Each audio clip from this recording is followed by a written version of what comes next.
ప్రేమ మోసమా episode 21. Hi friends, welcome to our channel. Friends, చాలామంది ఇంకా నా ఛానల్ని సబ్స్క్రైబ్ చేసుకోవట్లేదు. మీకు ఈ వీడియోస్ నచ్చితే ప్లీజ్ నా ఛానల్ని సబ్స్క్రైబ్ చేసుకొని నాకు సపోర్ట్ చేయండి. సో ఇంకా స్టోరీలోకి వెళ్ళిపోదాం. అనురాగ్ నాకు అన్యాయం చేసి వెళ్ళిపోయాడు. నా రాతకి నన్ను వదిలేసి తన సుఖం తను చూసుకున్నాడు. మగాడు అని ఏడుస్తూ నవ్వింది. నవ్వుతూ ఏడ్చింది స్వప్నిక. ఫూలిష్గా మాట్లాడకు. కలిసి ఉండటం అతడికి ఇష్టం లేదు. బయటికి పోవాలనుకున్నాడు, పోయాడు. పీడ వదిలిందని మర్చిపోక అతడిని తలుచుకొని విచారిస్తావెందుకే? ఒక దారి మూసుకుపోతే ఎన్నో దారులు తెరుచుకుంటాయి. కానీ ధైర్యంగా ఉండు. ఆడది అబలే కాదే, ఆదిశక్తి. ఆ సంగతి గుర్తుంచుకో అంది గాయత్రి. అనురాగ్ని మర్చిపోలేకపోతున్నాను. ఒంటరిగా ఉండాలంటే భయమేస్తుంది గాయత్రి అంది స్వప్నిక. ఆత్మవిశ్వాసాన్ని కోల్పోకుండా ఉంటే చాలు, అన్నీ అవే సర్దుకుంటాయి. అనురాగ్ లేకపోతే మరొకరు. మగాళ్ళకేం కరువు రాలేదు. సిటీలో ఆడవారి కన్నా మగాళ్లే చాలా అధికంగా ఉన్నారట అంది గాయత్రి. అనురాగ్ ప్లేస్లో ఇంకొకరిని ఊహించుకోలేను. అసలు ఆ ఊహే ఎంతో జుగుప్సగా అనిపిస్తుంది. ఒళ్ళు జలధరిస్తుంది అంది స్వప్నిక. సహజీవనంలో అంతేగా, ఒకరు పోతే ఇంకొకరు వస్తారు. ఎవరు శాశ్వతం కాదు, ఏది శాశ్వతం కాదు. ఎవరి సుఖం వాళ్ళదే, ఎవరి గమ్యం వారిదే కదా అంది గాయత్రి. ఇప్పుడు అదంతా ఆలోచించగల స్థితిలో లేను. మెదడు మొద్దు మారిపోయింది అంది స్వప్నిక. నువ్వు అతిగా ఫీల్ అవుతున్నావు కానీ ప్రతి జీవన విధానంలోనూ కొన్ని పాజిటివ్ అంశాలు ఉంటాయి, కొన్ని నెగిటివ్ ఉంటాయి. కొన్ని లాభాలు ఉంటాయి, కొన్ని నష్టాలు ఉంటాయి. కొన్ని బంధాలు ఉంటాయి, కొన్ని సంతోషాలు ఉంటాయి. సరిపెట్టుకోవాలి, సర్దుకుపోవాలి, సంతృప్తి పడాలి. సహనంతో, నేర్పుగా, ఓర్పుతో చక్కదిద్దుకోవాలి, మెరుగుపరుచుకోవాలి. జీవితం అంటే అంతేనే అని అంది గాయత్రి. నువ్వు, రిషి, మా బావ, అమ్మ, నాన్న అంతా నాకే పాఠాలు చెబుతున్నారు. పెద్ద పెద్ద ఉపన్యాసాలు ఇస్తున్నారు. నేను మీ అందరికీ లోకువగా దొరికాను కదూ, అలుసుగా కనిపిస్తున్నాను కదూ. కానీ మీలో ఒక్కరికి కూడా అనురాగ్కి చెప్పడానికి ధైర్యం లేదు, గట్స్ లేవు. ఎందుకంటే అతడు మగాడు. I hate male chauvinism. దాన్ని సపోర్ట్ చేసేవారు అంటే పరమ అసహ్యం అని లైన్ కట్ చేసేసింది స్వప్నిక. దాంతో కొంత కసి తీరిన భావనను కలిగింది. అది కొద్దిసేపే. మరుక్షణం అంతులేని నిరాశ, నిస్పృహలు ఆకలిగా ఉన్న పులిలా ఆమె మీద దాడి చేశాయి. ఆమె అటువంటి స్థితిలో ఉండగా ఆమె ఇల్లు వెతుక్కుంటూ వచ్చారామె తల్లిదండ్రులు. వారు కంటబడేసరికి దుఃఖము, ఆనందము ఒకేసారి కలిగాయి. తల్లిని వాటేసుకొని బావురుమంది స్వప్నిక. వారి ఓదార్పుకి మెల్లగా తేరుకొని తనను తాను తమాయించుకుంది. చెప్పా పెట్టకుండా వచ్చారేంటి డాడీ అని అడిగింది. పరంకుశం పంపించాడు. నీకు తోడుగా, నీతో పాటు ఉండమంటే వచ్చాం అని చెప్పగానే ఆమె నుదురు ముడిపడింది. ఇప్పుడేవంత అవసరం వచ్చి పడిందని మీరేదో దాస్తున్నారు అని అడిగింది. అవన్నీ తీరిగ్గా మాట్లాడుకోవచ్చు లేవే.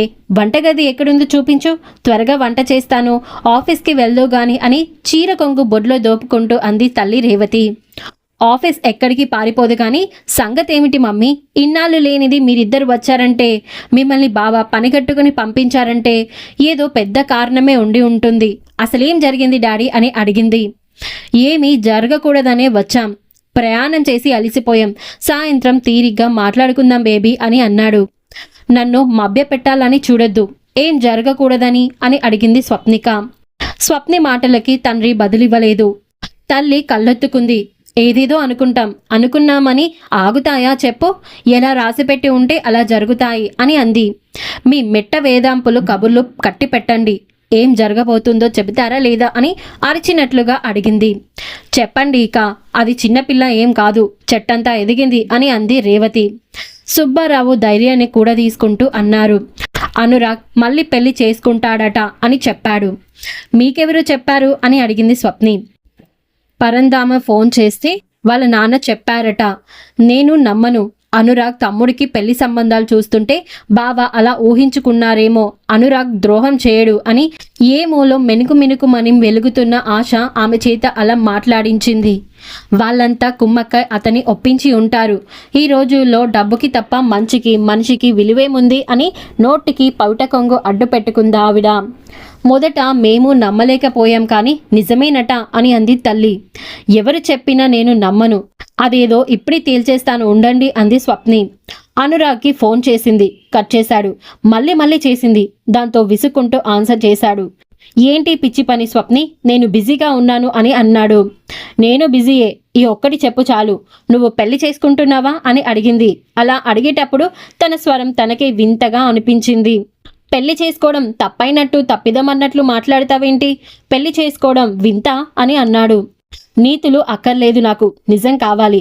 నువ్వు పెళ్లి చేసుకుంటున్నావా అని అడిగింది. ఒక్క ముక్కలో చెప్పలేను, సాయంత్రం వివరంగా చెబుతానులే అని అన్నాడు అనురాగ్.